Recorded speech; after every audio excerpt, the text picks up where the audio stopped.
As a huge horror buff, Clock Tower is one of the most satisfying experiences in retro horror.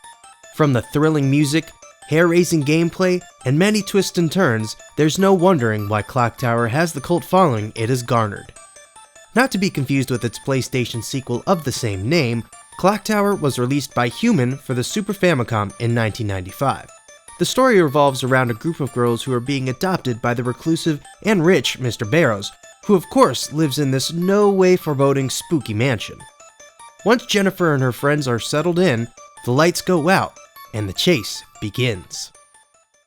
Controls in Clock Tower seem almost intentionally clunky to add an extra layer of fear. Whether that's true or not, we'll never know, but with the odd point-and-click interface, one can certainly speculate. Despite it being a little odd, it fits the game to a T. Speaking of which, you can move Jennifer by either pointing your mouse in a certain direction and pressing Y, or by using the shoulder buttons, which is the method I prefer. Y is also your button to interact with objects like deathly mirrors, spooky mannequins, or whatever else you may come across in the demented estate.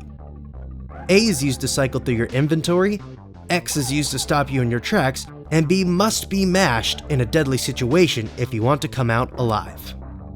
On the topic of deadly situations, the star of this game is none other than Scissor Man. With his giant deadly scissors and his Argento-like bloodlust, he will keep you on your toes at all times while he stalks the halls. One downside, however, is that there are a few predetermined spots where he can pop out, which does diminish the unsettling feeling of never quite knowing when and where you're in danger. But it does prevent you from playing an uneventful game where you only run into him at the beginning and end. But adventurous players who love to click on and examine every little thing will have no problem finding trouble. On top of that, there are a few other neat features. You may notice that Jennifer's portrait changes colors from time to time. This indicates her mood, and the more scared she is, the more likely she is to trip or slip up in a bad situation. But one can try to remedy this by setting the controller down and letting her rest for a short while. I must admit the game isn't perfect, as it suffers from the point-and-click game syndrome, so certain things can't be achieved until you've examined everything involved in the puzzle.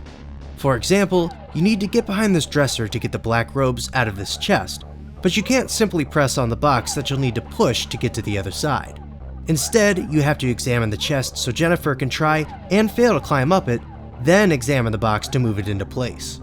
While this isn't game-breaking by any means, it is moderately annoying. The game boasts a haunting palette of dark purples, blues, and reds that set the mood just right as every room drips of a certain unease in the air.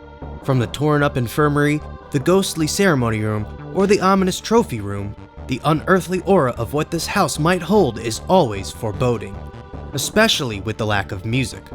Clock Tower sets aside the traditional OST in favor of a far more ambient experience, as most of the game is played in eerie silence.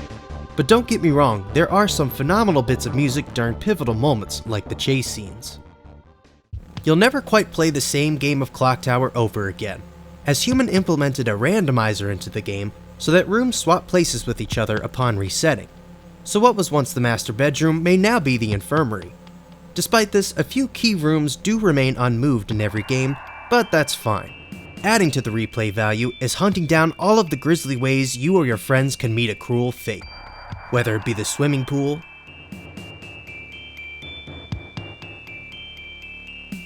the bathroom, or Scissor Man cornering you, there are at least a dozen different ways to find yourself in a dead end. Not to mention the many multiple endings, most of which are triggered by meeting certain criteria, like letting the crow out of its cage, discovering the dark secrets of the Barrows' residence, simply noping it out of there, or how many friends do you see die. So with all of that, you're sure to get a good number of hours out of this game.